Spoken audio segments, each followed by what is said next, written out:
Նոր ուխտի ճշմարտության արժեքը վերնագրով եկեք մտածենք, թե որքան թանկ ու արժեքավոր կլինեն շաբաթ օրը, զատիկը և զանազան տոները, որ այսօր պահում ենք երկնքի արքայությունում։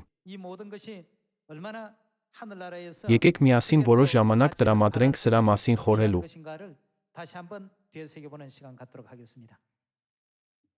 Եթե պահենք շաբաթու օրը, օրհնված կլինենք, այնպես չէ՞։ Ո՞վ է գիտի, թե որքան արժե այդ օրհնությունը։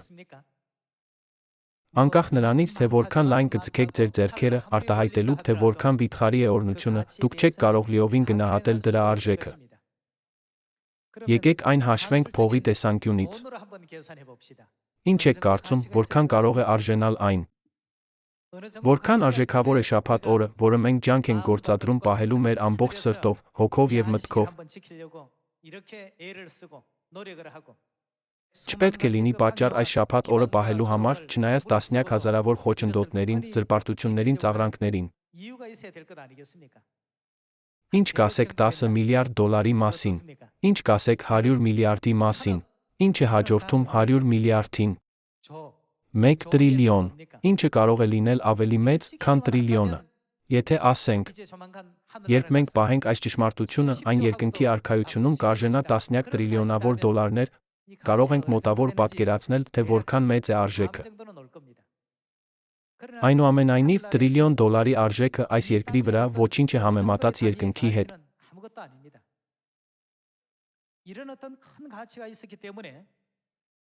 Քանի որ այն այդքան մեծ արժեք ունի, բոլոր սրբերը վաղ եկեղեցում պահել են իրենց հավատքը մինչև վերջ, թեև դարձել են առյուծների սնունդ։ Նրանք փորձեցին դա փոխանցել մեզ, ովքեր ապրում են այս ժամանակաշրջանում։ Նրա արժեքը չի կարող վերածվել որևէ միավորի։ Դրա մեջ շատ խորը իմաստ կա։ Ահա թե ինչու Աստված ամեն ջանք գործադրեց, որպեսզի իր զավակներին շնորհի այս արժեքավոր նոր ուխտը, նույնիսկ իր կյանքի գնով։ Այն հոգևոր աշխարհում անչափ մեծ արժեք ունի։ Եկեք տեսնենք Կորինթացիներ 4-րդ գլուխը, 16-րդ հատվածը։ Դրա համար չենք վհատվում, թե մեր արտաքին մարդը քայքայվում է, բայց մեր ներքին մարդն օրեցօր նորոգվում է։ Որովհետև մեր այժմյան թեթ նեղությունը գերազանց հավիտենական փառք է պատրաստում մեզ համար, քանի որ այս տեսանելի բաներին չենք նայում, այլ անտեսանելիներին, որովհետև տեսանելի բաները ժամանակավոր են, իսկ անտեսանելիները՝ հավիտենական։ Նայելով շաբաթ օրվա և Պասեքի արժեքին հոգևոր աշխարհում, մենք պետք է փայփայենք յուրաքանչյուր տոն և նոր ուխտի ճշմարտությունը։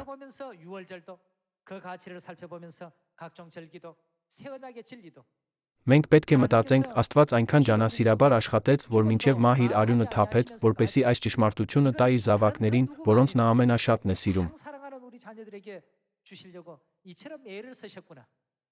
Մենք պետք է խորհենք այս մասին։ Աստվածաշունչը մեզ լուսաբանում է դրա արժեքի մասին, տեսանելի բաները ժամանակավոր են, իսկ անտեսանելիները հավերժական։ Սիոնը իսկապես լի է անհամար թանկարժեք գանձնով։ Ամեն ինչ այնքան արժեքավոր է։ Ամեն ինչ գլուխգործոց է, և ոչինչ անարժեք չէ։